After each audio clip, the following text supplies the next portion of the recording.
దేవునికి స్తోత్రం. సహోదరులందరికీ కూడా వందనాలండి. వాక్య విషయంలో చూస్తే విశ్వాసం అయిన తర్వాత మనము ఏది పడితే అది నమ్మడం కానీ, లేకపోతే వాక్యంలో లేనిది జరుగుతున్న సంగతులను గుర్తించాలా, వద్దా, అవసరం ఉందా, అంత అవసరం లేదా అనే విషయం మీద అసలు దృష్టి పెట్టకుండానే విశ్వాస జీవితం కొనసాగిపోతే కనుక అది చాలా వ్యర్థమైపోతుంది.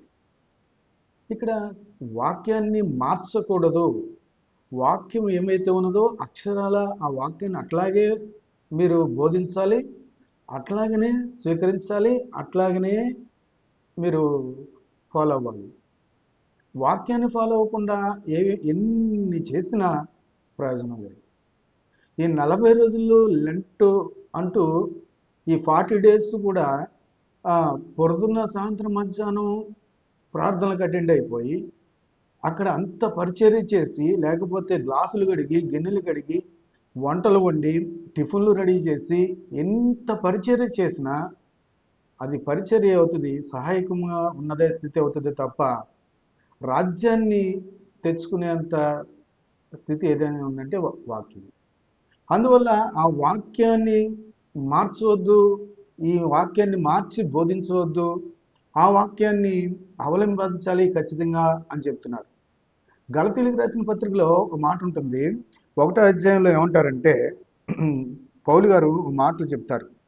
మేము మీకు ప్రకటించిన సువార్త కాక మరి ఒక సువార్త మేము మీకు ప్రకటించిన సువార్త కాక మరి ఒక సువార్తను మేమేనును పరలోకము నుండి వచ్చిన ఒక దూతైనను మీకు ప్రకటించిన ఎడల అతడు శాపగ్రస్తుడవునుగాక అన్నారండి. ఈ యొక్క వాక్యాన్ని మార్చడానికి వీల్లేదు.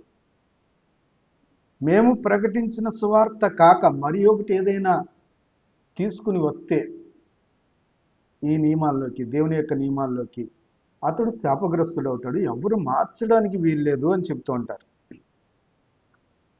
అలాగే పేతురు గారు ఏమంటారంటే మేము ఆ రూపాంతరం ప్రభు చెందినప్పుడు ఒక గొప్ప స్వరం విన్నాము, ఈయన నా ప్రియకుమారుడు, ఈయన నందు ఆనందించుతున్నాను అన్న ఆ గొప్ప దేవుని స్వరం విన్నాము. కానీ దానికన్నా గొప్ప స్థితి ఏది అంటే ఈ ప్రవచన వాక్యం అనుకున్నది. ఆ స్వరం విన్న దానికన్నా గొప్పది దేవుని యొక్క లేఖనం మన చేతిలోకి వచ్చింది అంటున్నారు పేతురు గారు. అందువల్ల ఈ వాక్యాన్ని సున్నైనను పొల్లైనను మార్చడానికి వీల్లేదు. అవలంబించే స్థితిలో కానీ, బోధించే స్థితిలో కానీ, విశ్వాసులకు నేర్పించే స్థితిలో కానీ, విశ్వాసులు నడిచే స్థితిలో కానీ మార్పులు చేర్పులు జరగడానికి వీల్లేదు. అక్షరాల సున్నా ఒత్తు కూడా మార్చడానికి వీలు లేకుండా వ్యవహరించాలి, పాటించాలి. అప్పుడే మన ధన్యులం. మారిస్తే శాపగ్రస్తులు అంటున్నారు ఇక్కడ.